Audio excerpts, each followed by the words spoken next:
नवकार मंत्र इस भव में नहीं, हमें कई भवों में हमारा तारणहार बन जाता है।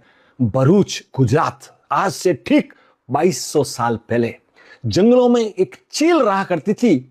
उसने बच्चे दिए, इतने में एक शिकारी की नजर उसके ऊपर पड़ती है और वो तीर चलाता है, और जिसने अभी अभी बच्चे दिए थे उस मां को वो जाके तीर लग जाता है और वो चील नीचे गिर जाती है और तड़पने लगती है।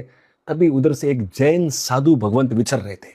उन्होंने जैसे ही उसको देखा, उनके मन में आया कि मैं आखिरी समय में इसको नवकार महामंत्र सुना देता हूं, इसकी सदगति हो जाएगी। और उन्होंने उनको नवकार महामंत्र सुनाया और वो चील मरकर पैदा हुई सिंहल देश, यानी आज का श्रीलंका, वहां के राजा की बेटी के रूप में सुदर्शना।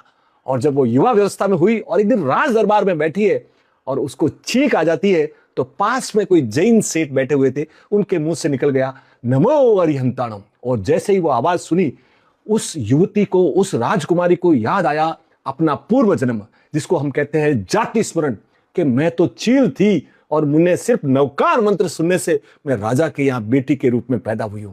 तब वो अपना आभार प्रकट करने के लिए कई सैकड़ों जहाजों में सोना, द्रव्य और जितना भी था वहां से इकट्ठा करके वो आती है भारत, और भारत से आती है भरूच, और इन्हीं जंगलों में आकर फिर वो अपना आभार प्रकट करने के लिए एक बहुत बड़ा जैन मंदिर बनाती है, जिनालय। गुजराती में चील को छमड़ी बोलते हैं, तो छमड़ी विहार आप आज भी आप वहां जाएंगे ना, तो वो आपको बड़ा प्रसिद्ध है। इतना ही नहीं साहब, ये बात थी 2200 साल पहले। धीरे धीरे कई बार इसका जीर्णोद्वार होता रहा, फिर इसका आखिरी जीर्णोद्वार होता है। कली काल सर्वज्ञ हेमचंद्र सूरी जी महाराज साहब इसकी प्रतिष्ठा कराते हैं। और कराता कौन है? उदयन मंत्री का पुत्र अंबड़ और वहाड़ मंत्री। उस जमाने में 32 लाख स्वर्ण मुद्राएं लगाकर उस विहार का पूर्ण जीर्णोद्वार करवाया था, और शांतनु मेहता ने उसके ऊपर सोने का कलश चढ़ाया था। और अब सुनिए सबसे बड़ी बात, उसी समय कुमार पाल महाराजा ने यहाँ पर आरती उतारी थी।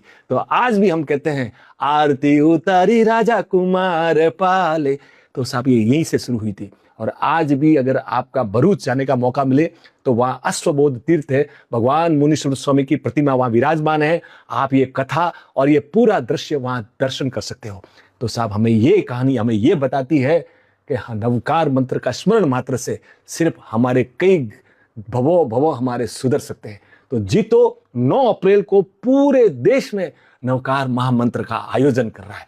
और जब हम सामूहिक रूप से आयोजन में जाते हैं ना, तो अगर 10 बार भी बोलेंगे ना, तो हमें करोड़ों नवकार का लाभ मिलता है। तो आप अपने परिवार समेत पूरा देश विदेश में जो ये आयोजन होने जा रहा है, जरूर पहुंचिएगा और साहब अपने कर्मों की निर्जरा कीजिएगा। धन्यवाद, थैंक यू।